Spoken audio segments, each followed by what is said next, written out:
안녕하십니까, 박형택 목사입니다. 오늘은 이단 규정을 어떻게 하는가 하는 문제에 대해서 여러분에게 말씀을 드리고자 합니다.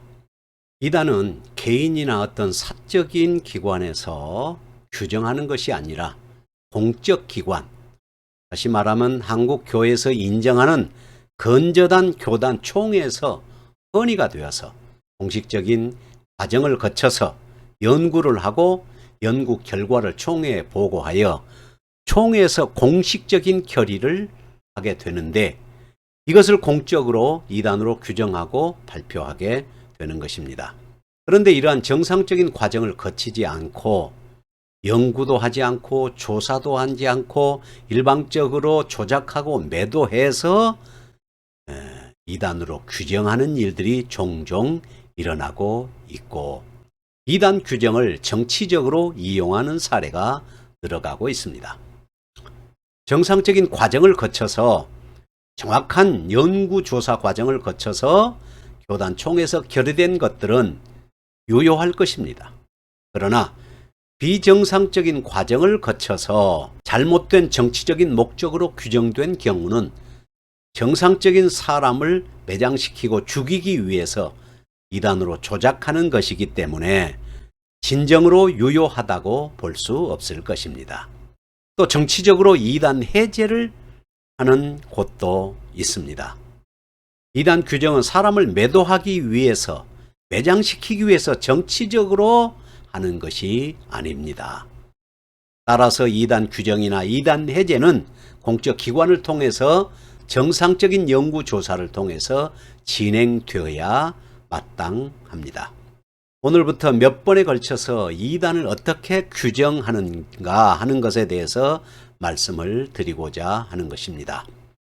보통 한국교회에서는 총회에서 사용하는 언어 가운데 사입이라는 언어가 있고 이단성이라는 언어가 있고 용어가 있고 이단이라는 용어가 있습니다. 보통 이제 한국 교회에서 쓰는 용어입니다. 사입이는 뭐냐? 자기의 욕심을 채우기 위하여 종교적인 탈을 쓰고 반사회적, 반윤리적 행위를 하는 개인이나 집단을 말하고, 또 기독교 이단이 아닌 타 종교에 속한 반사회적이고 반윤리적인 집단을 말할 때 사입이다, 이렇게 말합니다.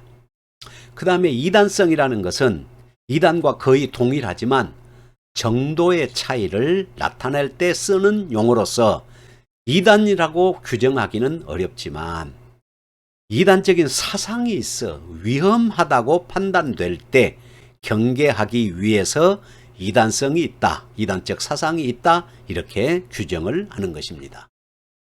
그리고 셋째, 이단이라는 규정입니다. 이단은 본질적으로 교리적인 문제로서 성경과 역사적 정통교회가 믿는 교리를 변질시키거나 바꾸어서 다른 복음, 다른 예수, 다른 영을 전파하는 집단이나 개인을 의미합니다. 주로 이런 이단은 척결의 대상이 되는 집단이나 개인을 말한다고 볼 수 있습니다. 여기에 속한 자들은 곧 사입이나 이단성이 있는 자나 이단위로 규정된 자에 대해서 총회에서는 다양한 결정을 합니다. 어떤 경우에는 예의주시, 앞으로 계속해서 지켜보겠다, 그러니까 조심해라 하고 예의주시를 결정하기도 하고, 또 어떤 경우에는 그 사상과 행위가 위험하니까 성도들로 하여금 경계하도록 하기 위해서 교류금지 그리고 참여금지를 시키는 결정을 내리기도 합니다. 또 아예 철저하게 이단과 단절시키기 위해서 이단으로 규정을 해가지고 이 이단은 절대 가서도 안 되고 참여해서도 안 되고 가까이 해서도 안 되고 들어서도 안 되고 해서 완전히 관계를 단절하도록 하는 이단도 있습니다. 그런데 이런 이단을 규정할 때 나하고 틀리다, 그래서 이단으로 규정할 수는 없지 않습니까? 이단으로 규정할 때는 반드시 이단 규정 원칙에 따라서 이단을 규정하는 것입니다. 그래서 그것을 오늘부터 상세하게 좀 제가 말씀을 드리고자 합니다. 이단을 규정하는 원칙에 있어서는 거의 한 7가지가 있습니다. 이런 것들을 제가 하나하나 자세하게 설명드리도록 하겠습니다. 첫 번째, 하나님이 주신 특별 계시로서 성경 66권 이외에 다른 계시를 주장하거나 다른 경전을 주장한다면 그 사람은 바로 이단인 것입니다. 성경 외에 다른 계시를 주장한다면 결국은 성경의 완전성을 깨뜨리고 성경의 종결성을 깨뜨리는 그런 일이 되는 것이지요. 그런 것을 완전히 성경의 완전성이나 종결성을 부정하는 것이 되기 때문에 이단이라고 할 수 있습니다. 성경은 무엇입니까? 하나님께서 자기 자신을 피조물인 인간에게 계시하신 방법이라고 할 수 있습니다. 이것을 성경에 기록을 했는데 이것을 특별 계시라고 합니다. 하나님께서는 2가지 방법으로 자기 자신을 계시하셨습니다. 하나는 자연 계시고 하나는 특별 계시입니다. 그러니까 하나는 자연 계시로서 Natural Revelation이라고 말하고, 그 다음에 하나는 초자연 계시 혹은 특별 계시라고 말하는데 Supernatural Revelation 그리고 Special Revelation이라고 합니다. 자연 계시를 통해서 하나님께서 자기를 계시하셨습니다. 다시 말하면 자기가 창조하신 자연 만물을 통해서 하나님께서는 자기 자신을 계시하셨습니다. 그런데 이런 자연 계시를 통해서는 인간이 하나님이 계시다, 하나님이 존재한다는 하나님의 존재를 인정할 수는 있지만 하나님이 진짜 어떤 분인지, 인간이 어떤 존재인지, 하나님이 어떻게 죄인들을 구원하셨는지 이런 문제에 대해서는 전혀 알 수가 없습니다. 로마서 1장 20절에 보면 창세로부터 그의 보이지 아니하는 것들 곧 그의 영원하신 능력과 신성이 그가 만드신 만물에 분명히 보여 알려졌다, 이렇게 말씀하셨습니다. 자연 만물을 통해서 하나님은 존재하신다, 하나님은 계신다 하는 것을 알 수는 있어도 하나님이 누구신지에 대해서는 알 수도 없고, 하나님이 어떻게 천지를 창조했는지, 인간이 어떻게 창조되고 어떻게 타락했는지에 대해서는 알 수가 없고, 어떻게 예수님이 이 세상에 인간을 구원하기 위해서 오셨는지에 대해서는 알 수가 없습니다. 그래서 하나님은 특별 계시를 통해서 선지자들과 사도들을 통하여 기록된 말씀으로 계시를 주셔가지고 이 모든 것을 알리신 것입니다. 이것이 바로 특별 계시로서 성경을 말하는 것입니다. 또 하나님께서 자신을 계시하는 방법을 다른 방식으로 우리가 표현할 수 있습니다. 하나가 뭐냐면 하나는 하나님의 행동 계시입니다. 하나님은 하늘에만 계시지 아니하시고 이 세상에 오셔서 직접 세상을 창조하셨고 인간들을 만드셨고 인간들을 구속하셨고 또 친히 하나님이 사람이 되셔서 인간들을 위하여 십자가를 지시는 이런 놀라운 일들이 바로 하나님의 행동 계시라고 말씀합니다. 하나님은 역사 속에 오셔서 행동으로 모든 것을 보여주셨습니다. 그런데 하나님이 천지를 창조하시고 하나님이 사람이 되셨다는, 그리고 예수님이 십자가를 지셨는데 그것이 모든 죄인을 구속하시기 위한 대속이라는 거 어떻게 알겠습니까? 그것을 바로 성경에 기록을 하셨는데 이것을 바로 말씀 계시라고 합니다.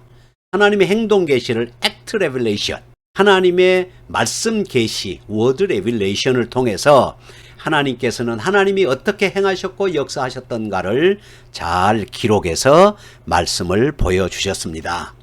그러니까 특별 계신 하나님의 말씀을 통하지 않고는 하나님이 어떻게 천지를 창조하셨는지, 어떻게 이스라엘을 구속하셨는지, 그리고 친히 사람이 되사 십자가를 지셔서 구속하셨는지에 대해서는 알 수가 없습니다.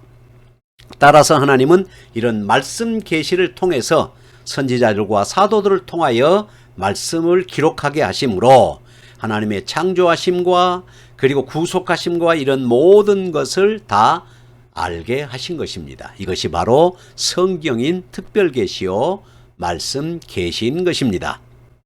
하나님은 이 말씀 계신 성경을 통해서 모든 것을 알려주시고 다 말씀을 하셨습니다. 필요한 것 다 알려주셨습니다. 그래서 더 이상 성경 외에 하나님이 다른 하실 말씀이 별로 없으신 거예요. 왜냐하면 모든 것을 다 말씀하시고 계시하셨기 때문입니다. 그래서 성경 외에 더 이상 계시가 필요 없고, 그렇기 때문에 성경은 충족성이라는 것이 있습니다. 요한계시록까지 모든 말씀을 두셨기 때문에 성경은 충족하다. 그래서 충족성.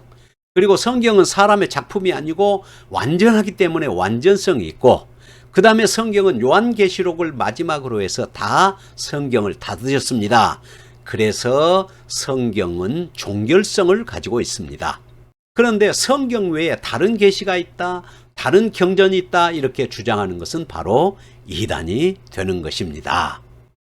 주로 이단들은 하나님으로부터 자기가 계시를 받았다고 하면서 자기가 쓴 글이나 하는 말이 마치 성경하고 똑같은 것이라고, 똑같은 계시라고 주장을 하면서 경전을 만들고 자기가 쓴 책을 하나님이 주신 계시라고 주장하는 경우가 있습니다. 그러나 이런 모든 것들은 다 이단이 될 수밖에 없습니다. 왜냐하면 성경 외에는 다른 계시가 없기 때문입니다. 성경 외에 다른 계시를 주장하거나 경전이 있다고, 하나님의 말씀이 있다고 주장하는 것은 다 이단이 되는 것입니다. 그래서 첫 번째, 이단 규정의 원칙에 있어서 성경 외에 다른 계시를 주장하면 이단이다 라고 할 수 있습니다. 감사합니다. 오늘은 여기서 마무리하도록 하겠습니다.